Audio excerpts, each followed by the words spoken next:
It is 11 a.m. in London, at 7 p.m. in Manila. I'm Monita Rajpal. You're watching CNN. This is World One, live from Hong Kong. Catherine, the Duchess of Cambridge, is beginning her second day at a London hospital where she's being treated for severe morning sickness. The royal family announced on Monday the 30-year-old future Queen of England is pregnant with her first child. She went into hospital with an acute form of morning sickness, which causes vomiting. Correspondent Max Foster joins us live outside the hospital in London, where the Duchess is being cared for. Another day in hospital. What are the doctors saying about her prognosis, Max?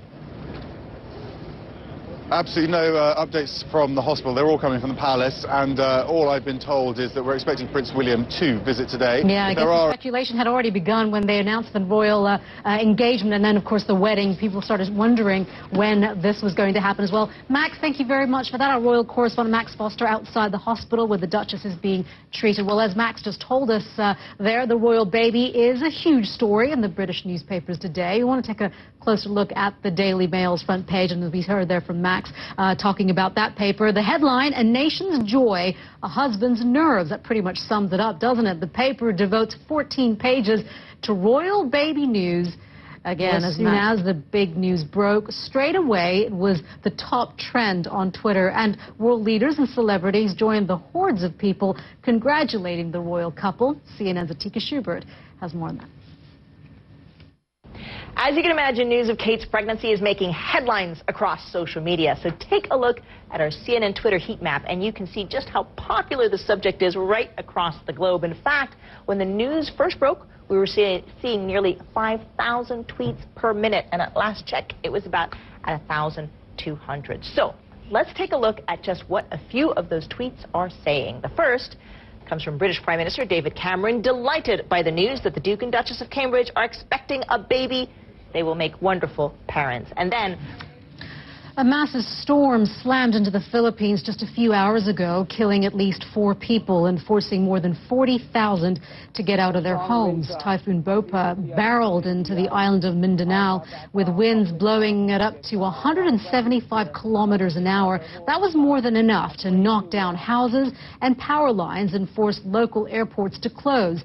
Now there are fears of a repeat of last year's disaster when a less powerful storm hit the same region, leaving more than 1,200 people dead. Well, let's get the very latest now on the typhoon. Let's track it with Mari Ramos at the World Weather Center. Mari. Hey, Monita, you know, when the storm, widespread winds of 175 kilometers per hour. Back to you.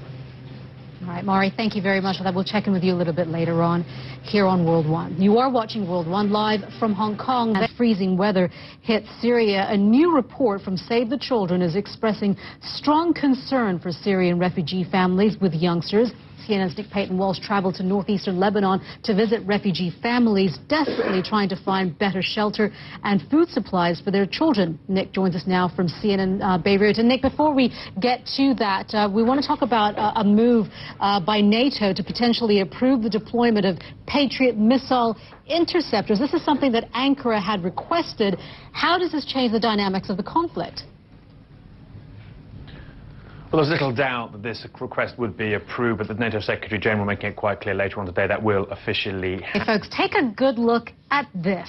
It could be the last time you see it. This is the final print edition of The Dandy, one of the world's longest-running children's comics, and it goes on sale today. Well, Andy Williams is the head of the DC Thompson project team taking The Dandy online, and he joins us now from London. Tell us a little bit about the popularity of The Dandy. Well, it's had enduring popularity over the 75 years that it's been running, as you rightly say. So the characters in that very first edition included Desperate Dan and Corky. Right, Andy, thank you very much for joining us here on World One. We appreciate your time. Andy Williams there, the head of the DC Thompson project team taking The Dandy online. You are watching World One live from Hong Kong. Still ahead, we'll bring you. Amnesty International has uncovered disturbing human rights abuses, accusing an al-Qaeda-linked group that occupied southern Yemen. CNN's Mohammed Jamjoon will have that story for you. But first, we do warn you, some images in his report are much too graphic to show and have been blurred. Even so, the descriptions of what happened may be upsetting to some of you. We want to cross over now to Mohammed Jamjoon, who joins us now live from Beirut with more on that. Mohammed.